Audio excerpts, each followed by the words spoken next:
Hi, this is Amy. And Melissa. We are a couple of retired Texas teachers who are CALTs, Certified Academic Language Therapists. We started our own businesses, and now we have a podcast called The Dyslexia Duo. So join us for our informative podcast, where we'll delve into dyslexia, covering the topics that affect parents, therapists, teachers, practitioners, and anyone who wants to learn more. We'll guide you through everything you need to know, from the first signs to the intricacies of dyslexia curriculum placement and beyond. This season, we will cover the referral process, what to expect when your child or student is dyslexic, the generational impacts of dyslexia, and how to support those affected. Come join us!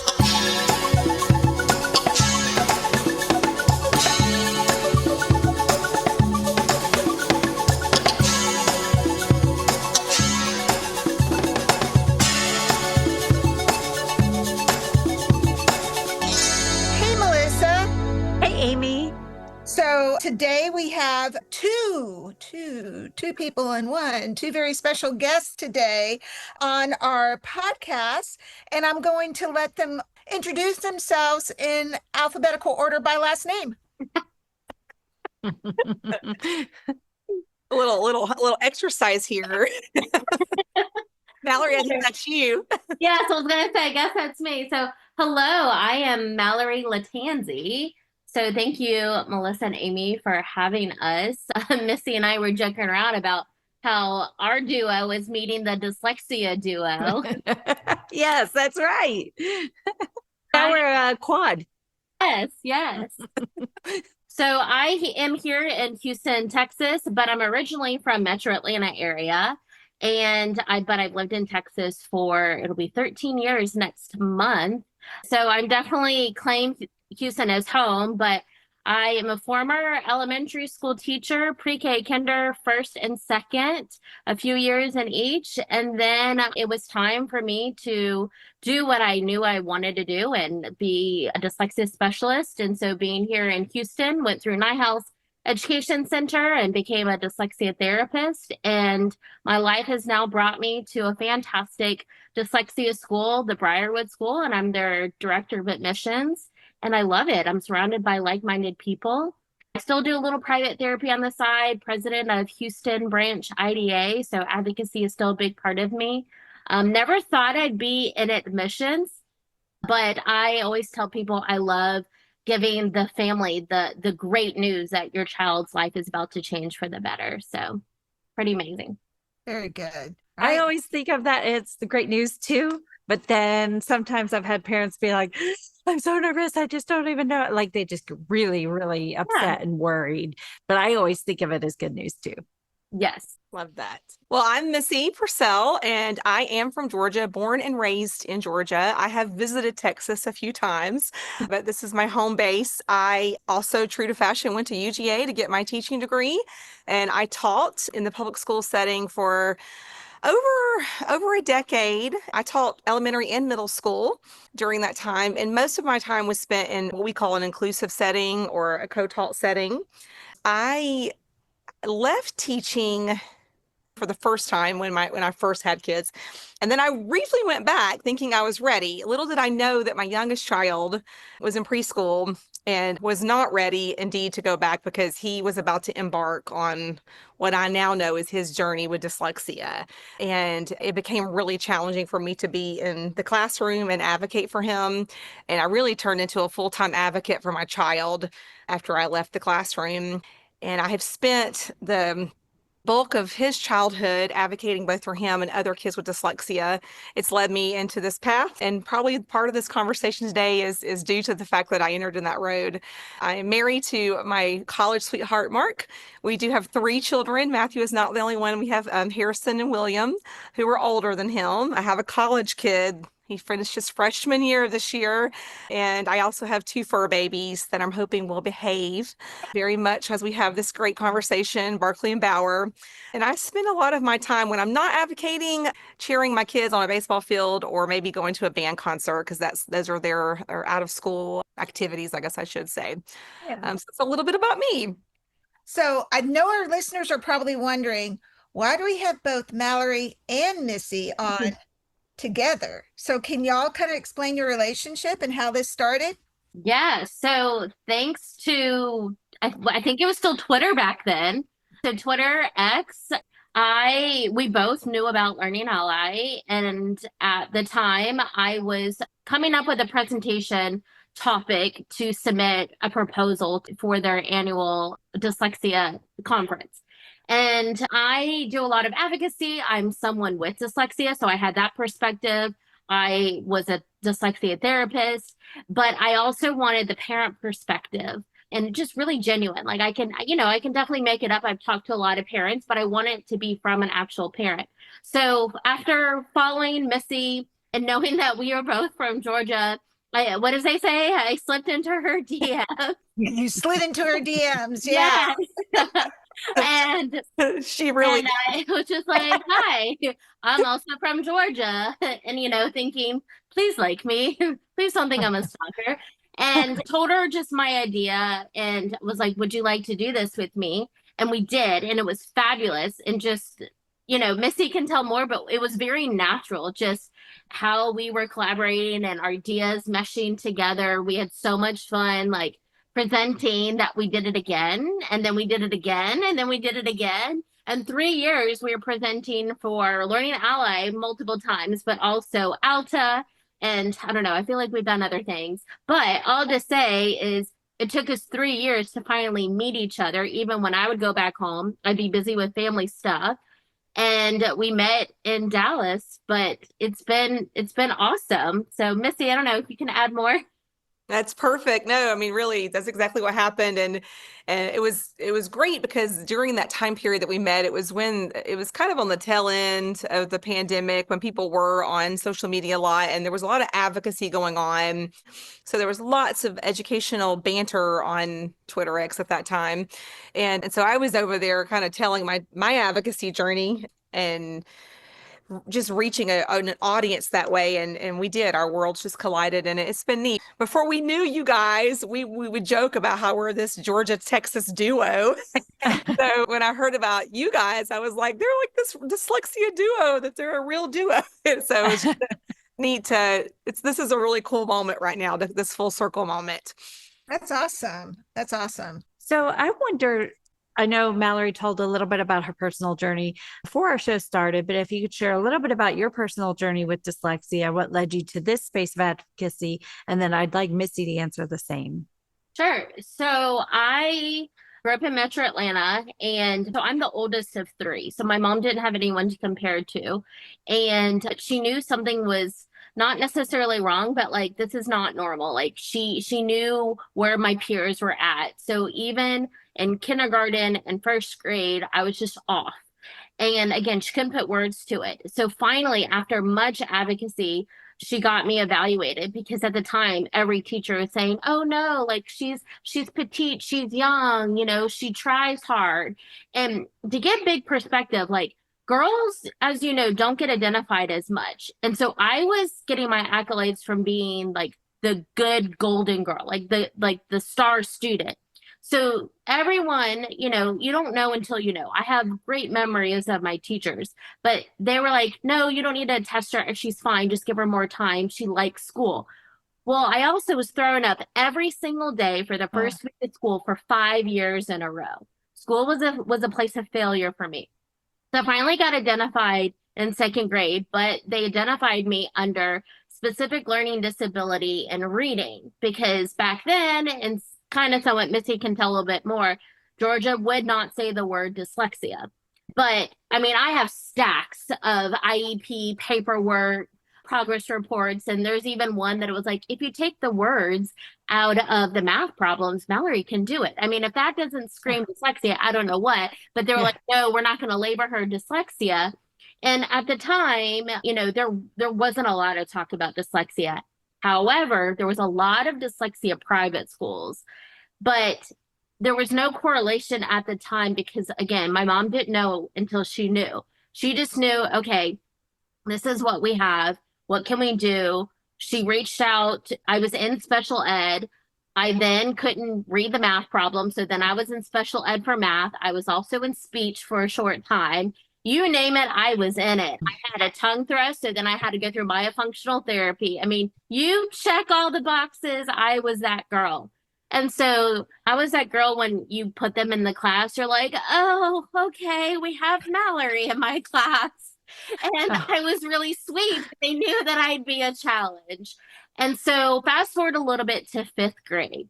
So my fifth grade teacher is literally the reason why I wanted to be a teacher. She was the main catalyst. I still keep in touch with her. So shout out to you, Julie Warner. And there was something about her. Well, fast forward even more. I go into, I'll talk a little bit about what happened in high school and that and learning experience of that. But when I was teaching in Charleston, South Carolina, I got to be good friends with her son.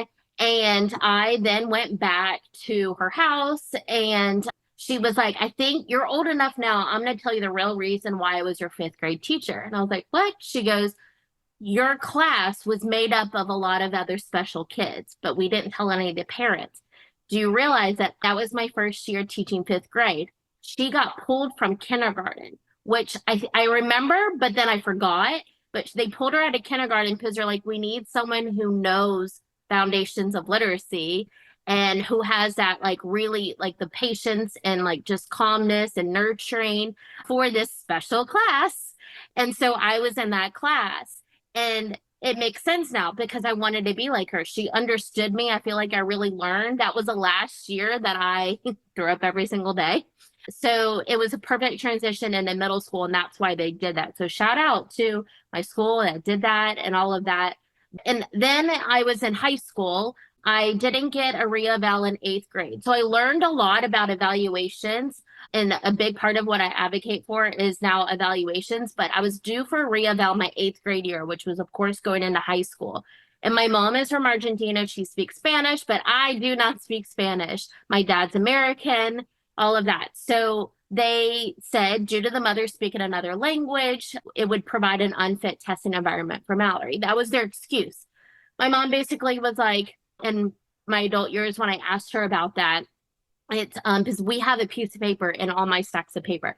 And she said, well, it's because that was their way of saying we don't have the funding, we don't have the resources, we don't know what to do with her at the high school level. So I started to really advocate for secondary. I've done presentations on secondary. Like that's where that stemmed from, is because I didn't get any support in high school. And it led me to cheating.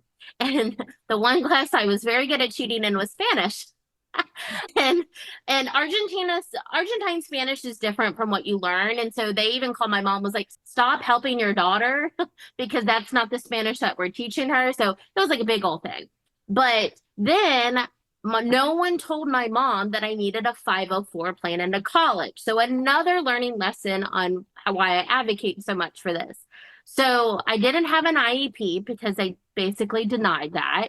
Went through high school struggling with every tutor you can imagine. I had the same tutor, Miss Hoffman, from second grade, even through college. She wasn't dyslexia trained, but she did teach me a lot of tricks and like mnemonic devices, things that still help our dyslexic kids. But I didn't have a 504. I go to University of Alabama. I have to preference before Saban was coach. So it was a lot easier to get into, and I'm not ashamed to say that. Okay. Not a lot of people from Georgia went there. So my freshman year, I go up to the Office of Disabilities and I'm like, look, I am trying. And they look at me like, oh, you poor little, whatever, sorority girl, you're just partying too hard. I'm like, no, I am really trying here. And my grades are suffering. And they denied accommodations. And I was like, look, here are all my documentation. They're like, sorry, you didn't come in with a 504. I'm like, what is a 504? I learned all of this my freshman year of college. Didn't know what to do. I get through college, but I did fail. That's a whole nother story. I suffered through college, failed, learned a lot from that, finally graduated. And it really made me stronger because I persevered. I actually didn't even go to my college graduation because I was like, nope, I'm heading to the real world. I just want to be a teacher. I just want to be the person I'm meant to be. So through all that struggle, it not only made me a stronger advocate in different facets of like just advocacy. I learned a lot from my mom. I started talking to her more when I got older. I knew I needed classroom experience before I went into dyslexia. I thought that was important. And I didn't really know how that was going to look. I just was like, let me teach the young ones. Let me capture them when they're young. So I actually came out of Alabama with a really heavy Southern accent, like one does. And when I was teaching kindergarten, I really trained myself to speak more clearly and say the sounds more clearly. And again, not even knowing that like I was preventing myself from saying the uhs, and that drawn out sound that Southern accents do, like that structured literacy teaches us to do. I just knew I don't think that's right. So I always had this like intuition of like, there's something more to this that no one's ever taught me, but why am I just now picking it up myself? Okay, that's my long story. My favorite part is the Southern drawl. Yes. I think we all can relate. Well, yeah. Well, I'll pop in and share my journey here. I'm an educator, and I taught, like I said, for over a decade, and mainly elementary, and I did a few years in middle school, but almost the entire experience was an inclusion setting. And so I had a lot of experience working with kids who weren't perhaps performing to the grade level standard, and supporting them and working alongside special education teams to support these kids. So it was something that was really near and dear to my heart, that I definitely cared about. And as happens in schools, when you do it one year and you're kind of good at it, then you're kind of in that path, right? So it just kind of followed me throughout my entire career. And I learned so much from those kids. But ironically, I remember even as a teacher thinking, it was frustrating that sometimes I knew kids weren't getting what they needed. It didn't matter how nice I was or how nice the other teachers were. I just knew, and I even made comments like, if I ever have a child with special needs, like, they're not going to go here.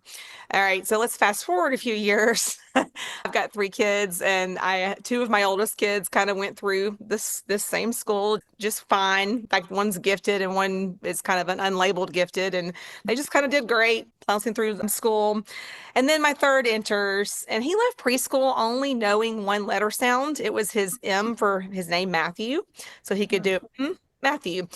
He had a really spiky profile. He could memorize things. He went to a little church preschool, and he memorized the Lord's Prayer, but he didn't know any of his letter sounds, right? So it was this very interesting for me, even watching him. I thought, this doesn't make any sense. I know he's not like his brothers, because none of them, both of them left preschool, what I would say kindergarten ready, gets to preschool and starts to struggle immensely with language and reading. The teachers are saying, it's okay, he's got a June birthday. The only problem with that for me was I have a May and an April baby too. So that's pretty much the same thing. Because if you've ever taught, your spring, summer babies, they're a special breed. And I also said I would never have spring, summer babies, and I have 3 of them. So I did a lot of things I wasn't going to do.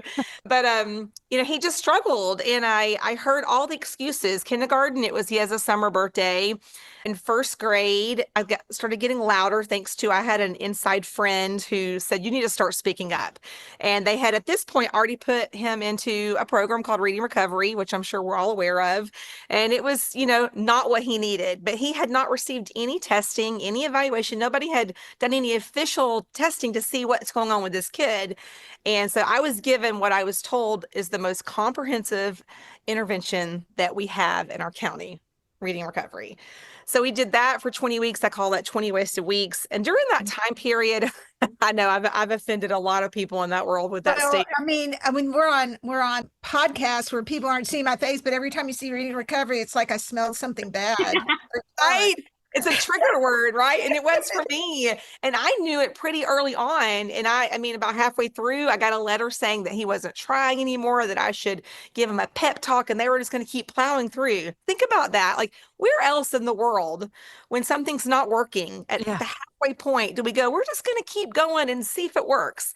And you should just give him a little attaboy talk and get him really pumped up, and perhaps maybe read some more to him at home, and let's see if we can get this to the finish line. Obviously, that didn't. But it's his fault and not theirs, or not the program's fault. His fault, my fault. Because I mean, I do have this letter that was kind of like, are you reading with him at home? Perhaps you could encourage him. Yes, there was a lot of blame on the child, and he's 6, 7 years old. So what's he supposed to do? And it's the teacher's job to teach and to know when something's not working. So many failures were happening for him that I can look back and clearly see now, but when I was in the middle of it, I didn't know. So me being a former balanced literacy teacher of this county I taught in was very entrenched in balanced literacy, and I was like an observational classroom. I was really good at it. And I started learning. I mean, I joined that Facebook group, the Science of Reading for Teachers, and I was like, this is me. There's like hundreds of thousands of me. And then I joke I could probably have a doctorate in instructional literacy. I took trainings from anybody and everybody because I wanted to be the most knowledgeable person in the room when I went into my next meeting for my child. And what was so surprising to me along this journey for advocating for him was that what I was learning wasn't super hard to learn. It's a method of instruction. So as a former educator, I thought, okay, I missed out on this method. I learned something else, but I can do this. And I'm not anyone super special. I did go to UGA, Mallary. That's okay. A little banter here with our school. However, I'm a teacher like everyone else, and teachers should be lifelong learners. And I took it upon myself to learn more. And the more I learned, the more I realized that he was unfortunately a victim in a really terrible system that was not doing their job to support him, but he wasn't the only one. My child is not a unicorn. He is one of many that was being failed. And so for me, the journey began when I began to realize how to help my kid, and what I was doing was helping. I started finding people that could teach him to read, but then I started advocating for his rights under IDA, and I pushed hard. We ended up doing fine, but I got my baby out of the burning building, but there were a gazillion more left behind. And so the best way to fix that problem is to fix what's wrong with the system. And that is to advocate fiercely for teachers to get the training they deserve, to get the support they deserve, and the tools they deserve. Because we all know as teachers, when we have what we need and we're successful, like that's just good for everybody, right? Teachers, you don't go into this to get rich. You go into this usually because you care about kids. So you want to help kids. And if you have the best tools and the best training to help kids, then you're just going to do better. And so for me, that's where it began, was just fighting for my kid and then realizing there's so many more. So I'm not going to go back in the classroom and teach. I'm better on this side of advocating for system change. So, well, and I think about teachers who want the training, they end up having to pay out of pocket in one of the lowest paying degreed professions that are out there, because districts say, yeah, that'd be great if you get that training. We can't afford it. So you'd have to pay for it yourself. I hear that a lot. And it's like a little vicious cycle. Teachers want to do well. They don't get paid enough to do it. The district's not going to train them, but you just keep using this useless curriculum that we're providing you to instruct our kids in. I just had a follow-up question. Do you feel like things have changed since you've started this process? Either one of you, do you feel like things have changed in Georgia? I know that in Houston, Texas, I kind of know how Texas does things, but as far as Georgia is concerned, do you feel like things have changed any? Yeah, I mean, yes and no. Here's the way it's a coin, right? Yes, you know what? We have a dyslexia bill that was passed in 2019. It went into effect this school year. It mandates that every child will be screened for dyslexia K2. It mandates that there will be a meeting to discuss the results of that. There'll be communication with parents to discuss the results of that. There should be progress monitoring with the intervention. There should be testing if that is determined that is necessary. So there's a plan, there's a decision tree, there's a dyslexia handbook. We also have an early literacy bill that went into effect that should shape and impact our tier 1 instruction, which is this one's a K3 mandate that all teachers will be trained in structural literacy and that will implement structural literacy in their classrooms, and will only use resources that are aligned with the science of reading. And 3Qing was actually banned this legislation season, along with removing reading recovery from the Georgia Code. So yes, legally, we've got lots of great things going on, but you guys all know what I'm about to say. I'm sure anyone listening, if you're in this space, my new favorite word is implementation, right? So, and accountability. So we have right now, we're in that terrible phase of growing pains, and it is really kind of ugly and messy. I go to meetings quite frequently in districts, and I just see all the ways that they're interpreting law or not interpreting law. And so the next phase of this, I think, is accountability. I know Texas, you guys are light years ahead of us, but I'm sure you're probably still facing some of this. I know. I think it depends on the district you're in. And we do have that lovely thing here that a lot of us Southern states have, which is local control. So in Georgia, what that means is you got 190 plus districts just all reinventing the wheel to bend to local control. So, everyone loves local control when it benefits them. In this case, I kind of hate it because I wish there was just more oversight from the top down. And what we're seeing, I think, is states that have had a little more success or creativity with top down mandates, they're seeing better results. Like Louisiana, is the darling of NAEP this year. And it's because they figured out a way to kind of work around local control and really get everyone aligned to the same instruction. They're using statewide curriculums, and, they're really seeing a lot of success. So hopefully we can learn some from our other Southern neighbors going forward. There's a report that's out there is like 77% of Louisiana's fourth grade met or exceeded their whatever the exam that they take. Yes. For reading. Yes. I mean, that's huge. Louisiana. I know. They're doing some cool things around, not only the foundational skills, but I think the knowledge piece, which is the other side of the reading rope. And so I think that, and they have a statewide, I think, social studies curriculum where they're really building a lot of that knowledge. And I think they've gotten a little creative with the way they're doing their state testing as well to make sure that the passages are aligned with the knowledge they've taught kids. So that we're actually assessing comprehension and not a lack of knowledge, which is a great big conversation to have one day in this space. But yeah, so yes, we've made great. I'm ever an optimist. So yes, we've made great progress. We just have some more mountains to climb. Awesome. We'll be right back after a word from our sponsors. Hi, this is Melissa with Kids First Dyslexia Services. I am excited to share with you my private practice. Kids First Dyslexia Services is a private practice that specializes in dyslexia therapy. Each one-on-one session focuses on instruction specific to your child's needs in a nurturing environment that develops self-esteem, builds confidence, and fosters a sense of accomplishment, resulting in happier kids with higher levels of achievement. We provide a professional, personalized experience, always putting the child first. We value the relationships with both our students and parents because strengthening skills and overcoming hurdles to achieve desired goals and success is a team effort. For more information, please visit www.kidsfirstdyslexia.com. That is www.kidsfirstdyslexia.com. Hi, this is Amy Rodenroth, and as part of the Dyslexia Duo podcast team and owner of Discovery Dyslexia Services, I want to talk to you about my business.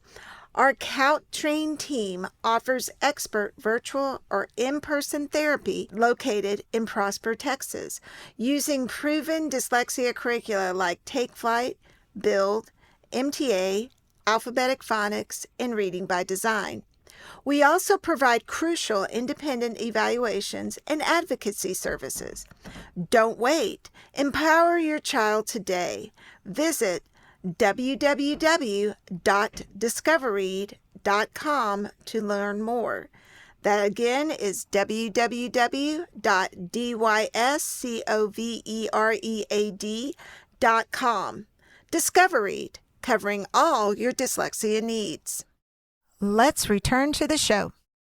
Mallory, what about you? What are your insights to when things were not working? I mean, definitely your own story.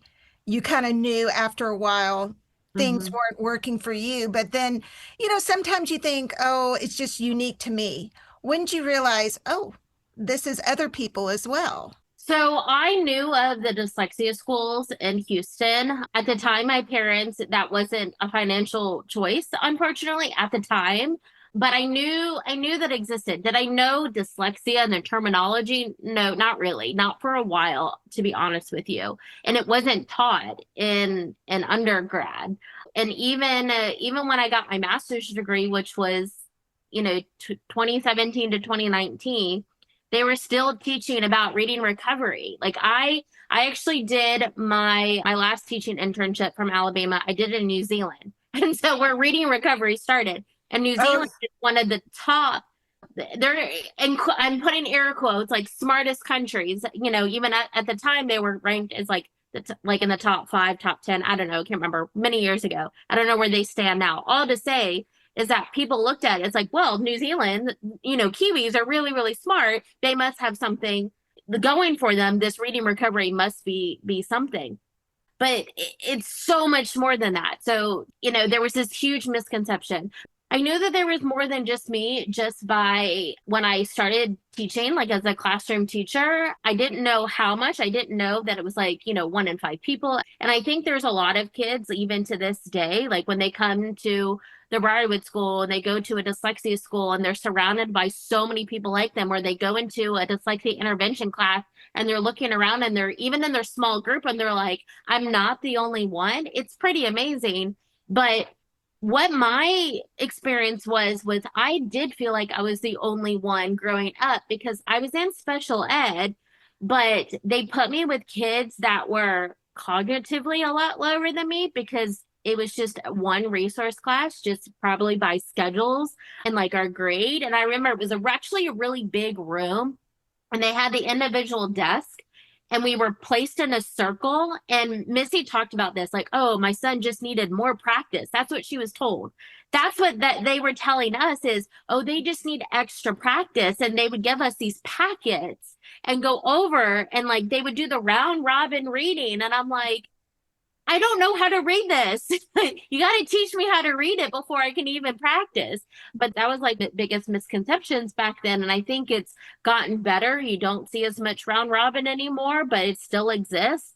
I think the theory of more practice, it's now led to they need more repetition, which is different. But I think we're making some shifts. But I will say I've taught in Georgia, I've taught in South Carolina. I did, of course, did internships in Alabama, and now I'm in Texas. So I have a perspective of when people here in Texas complain like, oh, we're so behind.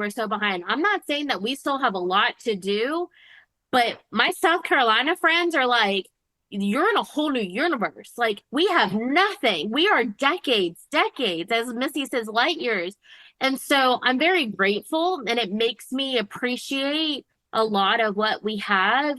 And it steers my thinking and mind shift of less complaining and like, what is my center of control? And I know I can't save them all. It really helps with my sanity, but also what can I do for other states? And I think that's where I went out more publicly with advocacy is because I can't just keep it here in Texas, right? Like meeting Missy and having these connections in different states.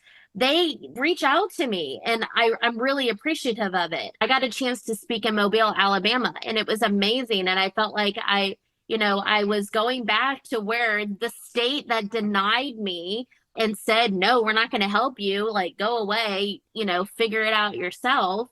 Now the University of Alabama is developing CALTs. When I found that out, I was like crying. I was like, what? And so it's just all to say, I guess, is that yes, every state is working on something, but I will say being a Georgia girl and being like, teaching elsewhere, I'm very appreciative of what Texas has brought. And I do think that we are a model state. I really do. Very good. Very good. Okay, so I would like to ask both of you as educators and advocates, because you both are, what have you observed as the most common misconception teachers have about dyslexia? Oh, can I go here? Yes. I have spent this month talking to parents or maybe even gone to a few IEP meetings, and goodness, one of the most, and this was true even for Matthew, this was one of his biggest hurdles for people even identifying him and then getting him help, is that you can't read if you're dyslexic. Right. Like they just think they literally can't read at all. That is, it is like this, it's almost like because they can read some, then they can't be dyslexic. And it's like, no, you do realize they can read. They just often have very big like weaknesses in some critical skills to keep advancing in this space. They need support so they can continue to advance. And a lot of our kids with dyslexia have amazing abilities to cope in a system that was never designed for them. And I think Mallary is a testament to that, right? A lot of them will just keep going, but it comes at a cost to them, which is where the comorbidities for dyslexia come in.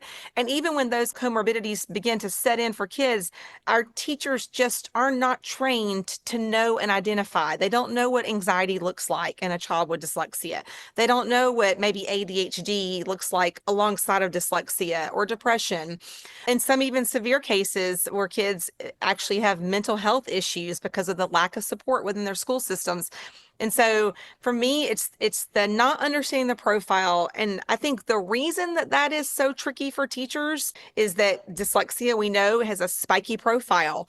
You know, my son is a great example of this. He could read the word diamond, but not the word the.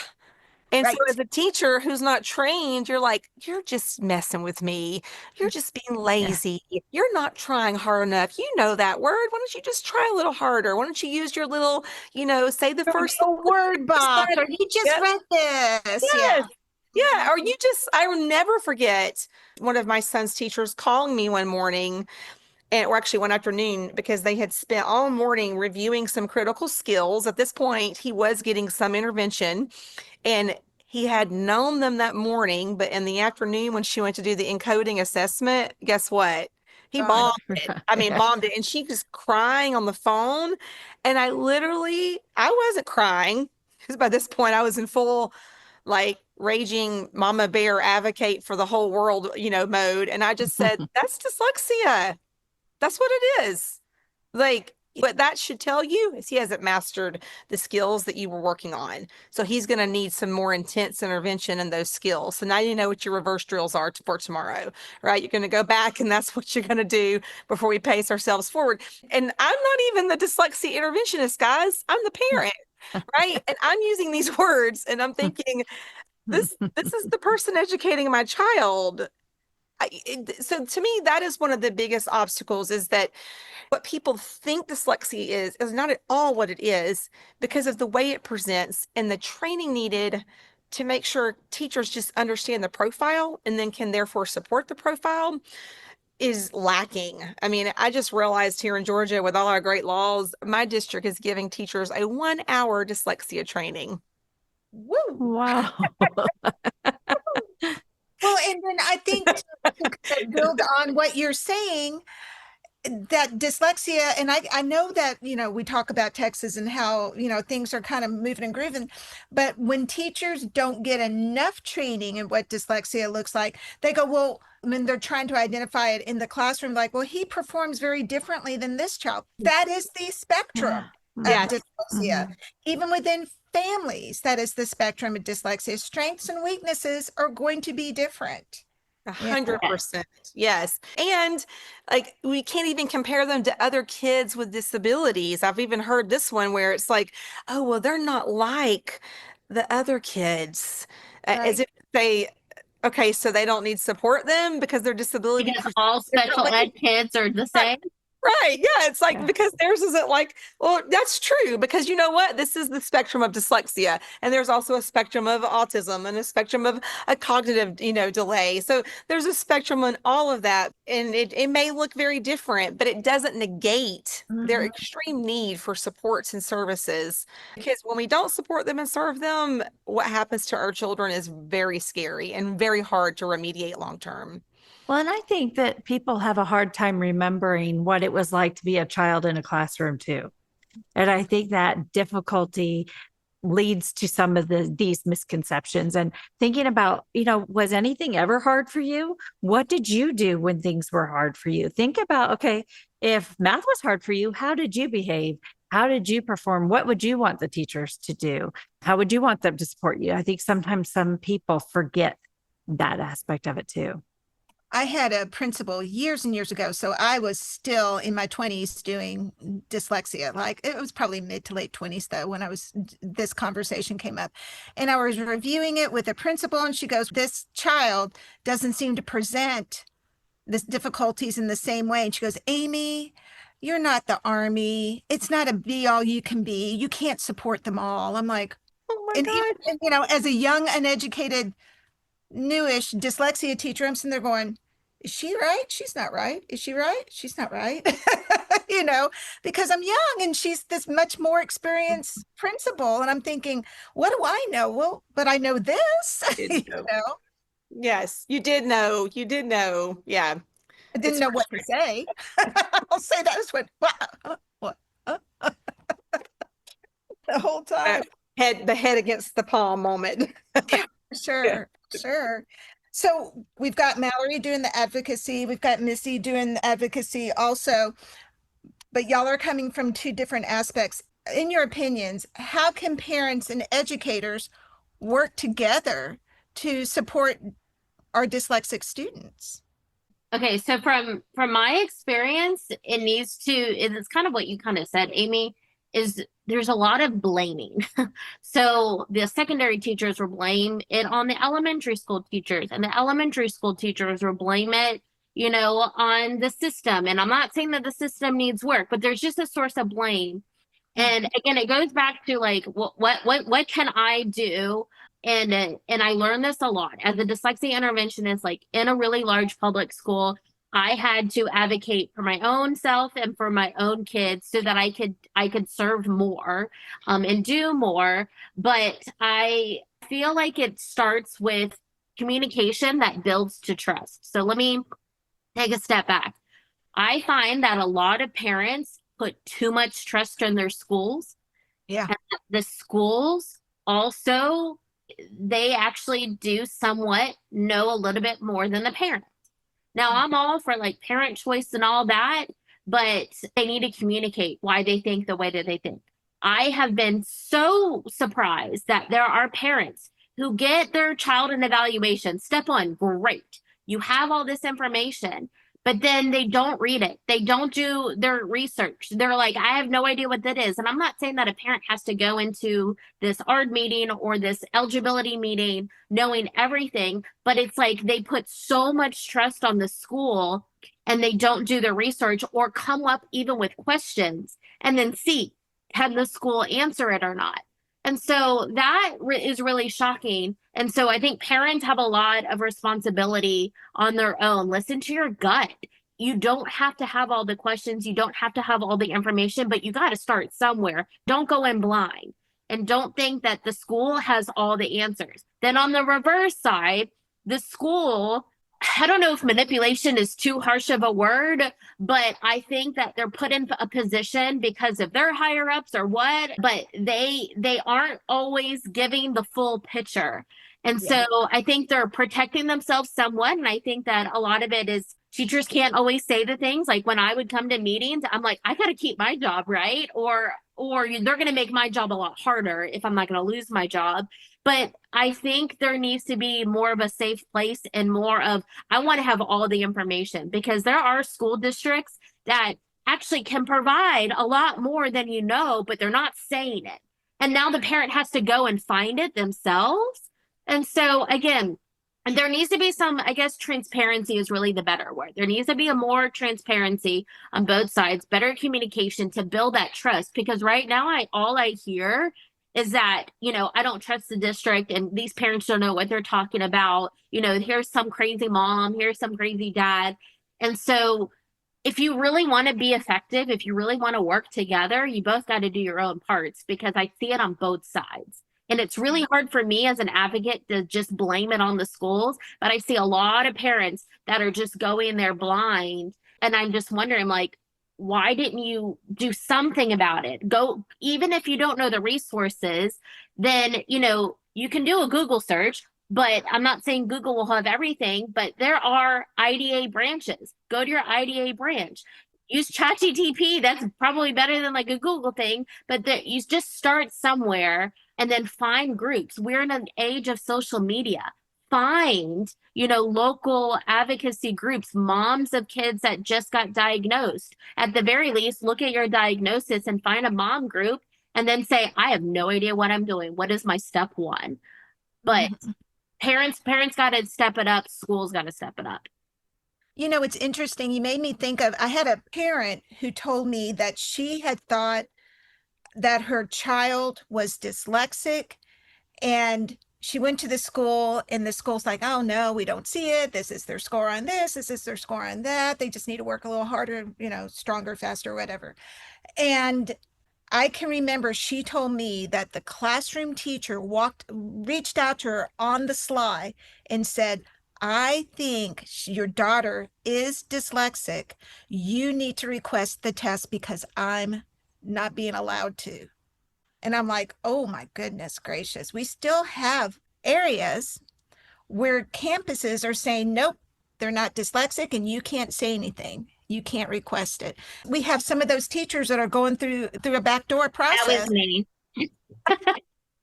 That was me. I feel like I should have had my own personal business card. I am Mallary Lattanze. Here is my cell phone number and personal email. That is exactly what I did. It's not a lie that I've known about the Briarwood School for a long time because I sent kids like 10 years ago as a public school educator.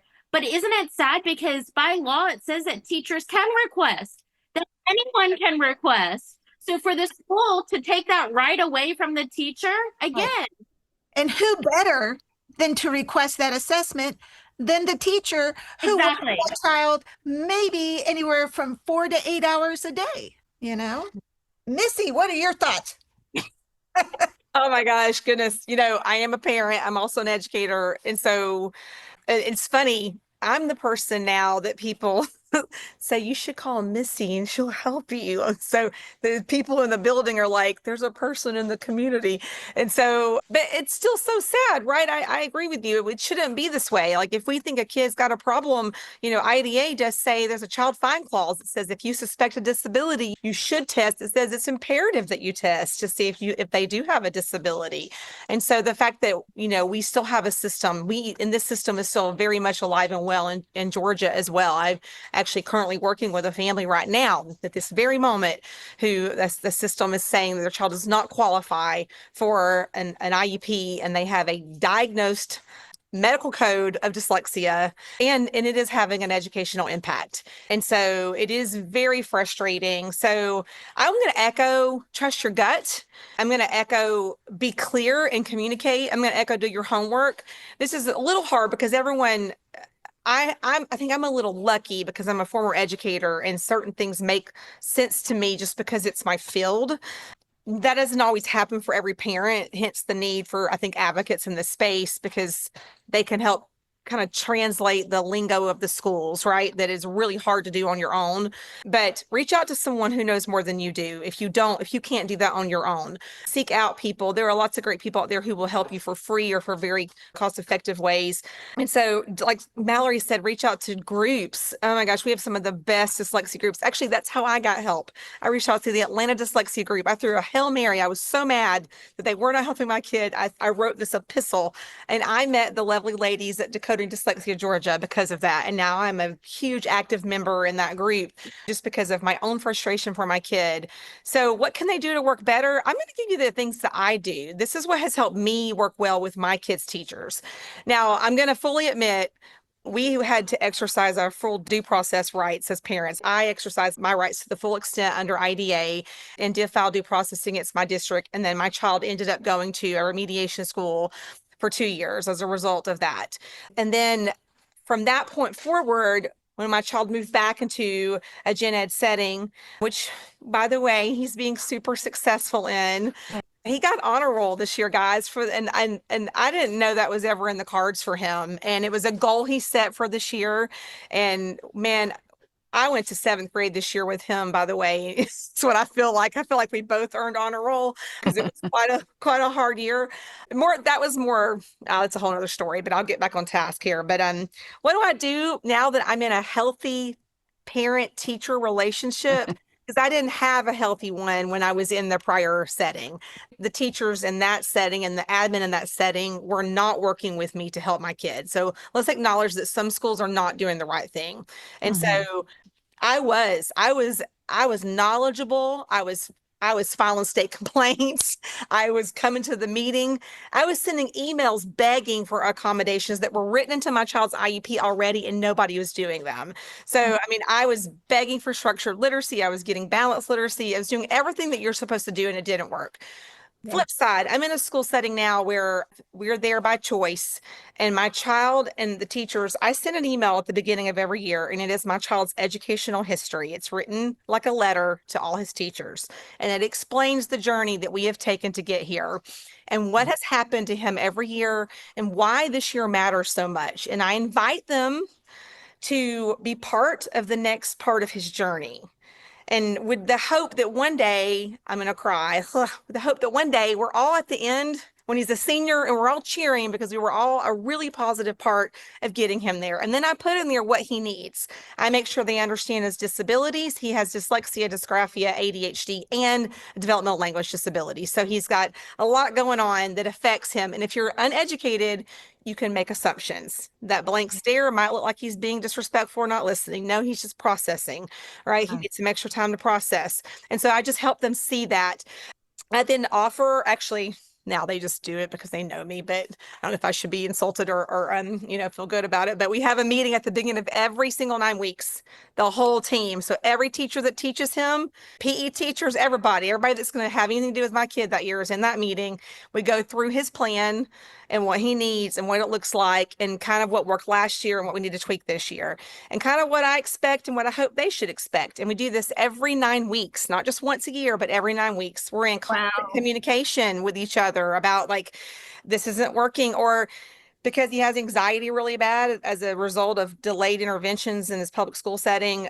We have a big conversation around like sometimes we need to deal with things a little more immediately. He can't wait all day for you to address an issue. Like if you got an issue with him, deal with it. If he starts asking lots of questions and becoming the Velcro child, that means he's anxious. You need to do something. So they just now have learned. And so we have this really great working relationship where I'm super honest. I've cried a lot still. It's not perfect, but they're honest. And we're working really closely to try to just move him toward a better, more independent version of himself every single year. And I think he's getting there, but he still has struggles and he will forever be dyslexic. And he does have some pretty severe processing weaknesses. And he works harder than probably most kids in that building. My dad always said I worked harder than all my other sisters in front of them. Exactly. And I literally, I mean, I was going to say, Mallary, how hard they work and what a challenge it is. But I think that if you're so lucky to get into a positive space, help them see your child's struggle. Yeah. Just make it as real as possible so that they can. And then the few times we've had a sub or we kind of had a teacher change and we've had some rough moments, I have this standard email. It's a miniature version. And it's just in case you didn't know, these are the things that my child struggles with. Here's some links to help you learn more about that. And I will be happy to set up a time this week, hopefully before Friday, to discuss this with you. Let me know when you're available and just to get us back on the same page. So I don't let time go by and it just feel like it works so much better. But that was not possible in our prior setting because we were really playing a really terrible game of chess to see. It's kind of like, we're not going to let you know how bad we're not following the law. And oops, you're calling us out. And then I was more determined to call them out and it just wasn't working. So at some point you're in advocate mode and you're fighting for your kid's life. And those little great perfect scenarios are not possible. But now that we're beyond that, I work so hard. I say, this is like nice Missy advocate. I got to keep her, push the bear down because I'm not trying to burn the building down. I really want this to work. And I really want to work with these people. This is a good situation. Their hearts are right. Nobody's perfect, but as long as we're willing to work together to move forward, I'm there. I'm all in, and I'm going to give you great gifts at the end of the school year. So. The same thing. I would come to ARDS with cookies. I'd give great gifts at the end of the year.